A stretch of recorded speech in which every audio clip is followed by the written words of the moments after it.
नमस्कार. मी न्यूमरोलॉजिस्ट आणि योग शिक्षिका मंजिरी जोशी.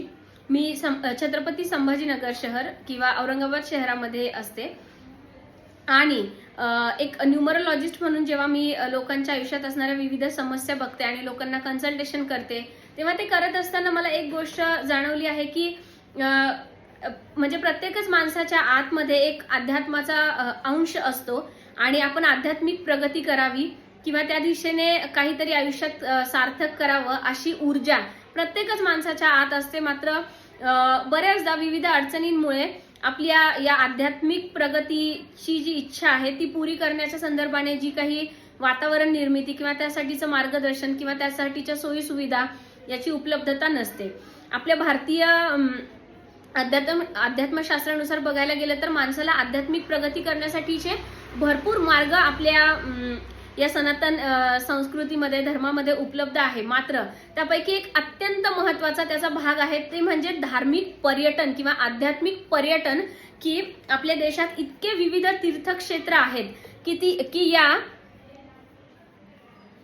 की या तीर्थक्षेत्रांना भेट दिल्याने सुद्धा माणसाच्या आयुष्यातील कितीतरी स्ट्रगल अडथळे हे सहजपणे दूर होतात फक्त इथे जाऊन दर्शन घेतल्याने किंवा तिथली पवित्र ऊर्जेची अनुभूती घेतल्याने. आणि म्हणूनच माझ्या या न्यूमरोलॉजीच्या कन्सल्टेशन मध्ये या वर्षी म्हणजे वर्ष 2026 मध्ये मी एक नवीन आयाम जोडला आहे, तो म्हणजे आध्यात्मिक पर्यटनाचा. कारण बऱ्याचदा काय होतं, लोकांना ते स्वतःहून कधी कधी ते स्वतःहून आध्यात्मिक पर्यटनाला जातात किंवा वेगवेगळ्या ठिकाणी यात्रा कंपनीद्वारे किंवा स्वतःचं नियोजन करून ते तिथपर्यंत जातात.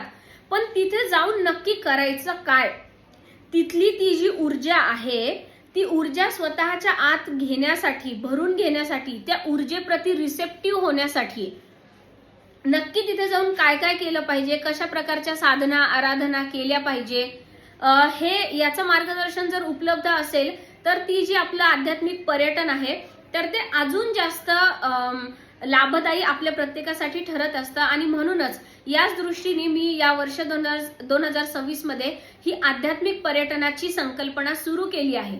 बरं, मग आता असं आहे का पूर्वीच्या काळासारखं आता राहिलंय का, की पूर्वी जसं चारधाम यात्रा किंवा धार्मिक यात्रा म्हटलं की फक्त नाही हे ज्येष्ठ मंडळींचं काम आहे, सिनियर सिटीजनचं काम आहे, त्यांना पाठवा किंवा म्हातारे कोतारे झाल्यावर तुम्ही देवदर्शनाला जा, अशी जी एक गेल्या मागच्या 30 वर्षापर्यंतची संकल्पना होती. 30 पण नाही, मला असं वाटतं 20च वर्षापूर्वी, की म्हणजे तीर्थाटनाला किंवा धार्मिक पर्यटनाला जातात ते सगळे सिनियर सिटीजन असतात किंवा ज्येष्ठ मंडळी असतात किंवा रिटायर झालेले लोक असतात. अशी जी एक संकल्पना होती ती पूर्णपणे मोडीत निघालेली आहे. आणि आज जर आपण बघितलं तर तरुण पिढी सुद्धा मोठ्या प्रमाणात आपल्याला हे धार्मिक किंवा आध्यात्मिक पर्यटन करताना दिसते आहे.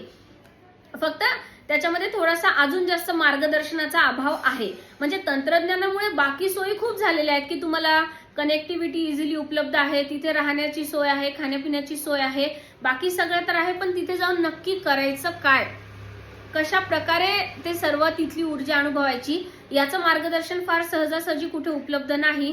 आणि माझा तोच प्रयत्न असतो की प्रत्येक व्यक्तीच्या जसं की मी न्यूमरोलॉजी कन्सल्टंट असल्यामुळे प्रत्येक व्यक्तीच्या जन्मतारखेवरून त्याचा डिटेल अभ्यास करून त्याच्याकडनं आपण तिथे त्या स्थळी विशिष्ट साधना किंवा उपासना आपण त्याच्याकडून करून घेतो. आणि याच अनुषंगाने वर्षभर विविध या ज्या आध्यात्मिक पर्यटन यात्रा आहेत त्या आपल्या सुरू असतात. तर त्यातली एक विशेष महत्वाची यात्रा आपली असते ती म्हणजे कोयंबतूर, तमिळनाडू राज्यामधील कोयंबतूर शहरामध्ये जे ईशा योग केंद्र आहे, जिथे आपण सगळ्यांनी बघा महाशिवरात्रीचा कार्यक्रम बघतो, रात्रभर जो चालत असतो, तिथे आदियोगींची ती मोठी मूर्ती आहे. तर एक तिथे आपण ते जे ईशा योग केंद्र आहे ते एक मोठं भव्य दिव्य जागतिक स्तराचं आध्यात्मिक केंद्र आहे. आणि तिथे व्यक्तीच्या आध्यात्मिक उन्नतीसाठी बरेच काही मंदिरं आणि तशा प्रकारची ऊर्जा तिथे तशी वातावरण निर्मिती केली आहे. तर ती आपली एक वर्षातली महत्वाची यात्रा असते. त्यानंतर चारधाम यात्रेचं नियोजन असतं आपल्या आध्यात्मिक पर्यटनाच्या संपूर्ण ह्याच्यामध्ये. त्यानंतर एक अमरनाथची यात्रा असते, अमरनाथ आणि वैष्णव देवी ती. त्यानंतर अर्थातच बनारस किंवा काशीची यात्रा असते. आणि याच अनुषंगाने वेगवेगळ्या बऱ्याच प्रकारच्या यात्रा असतात की कधी कधी त्या यात्रेंबद्दल आपण ऐकलेलं सुद्धा नसतं, पण त्याचं स्थान महात्म्य खूप मोठं असतं.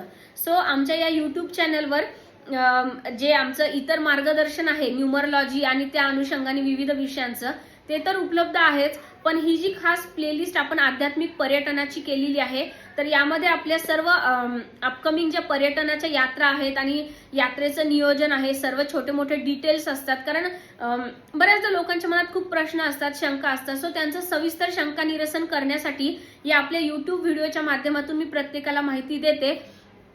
तर तुम्ही आपलं हे जे चॅनल आहे ते सबस्क्राईब करून ठेवा, जेणेकरून आपल्या सर्व अपकमिंग यात्रांची जी डिटेल माहिती आहे ती तुम्हाला मिळत राहील आणि यात्रेचं नियोजन वगैरे याची सविस्तर माहिती सुद्धा तुम्हाला वेळोवेळी घेता येईल.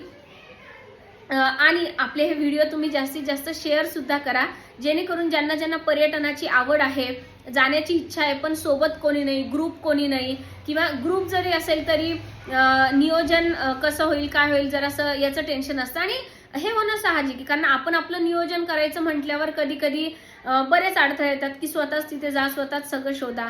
तर कोणीतरी असं नियोजन करून देणारं असेल की सोपं होतं. तर त्यामुळे आपण सर्वांनीही आमच्यासोबत कुठली तरी एखादी आध्यात्मिक पर्यटन यात्रा, एकदम आगळी वेगळी संकल्पना आहे.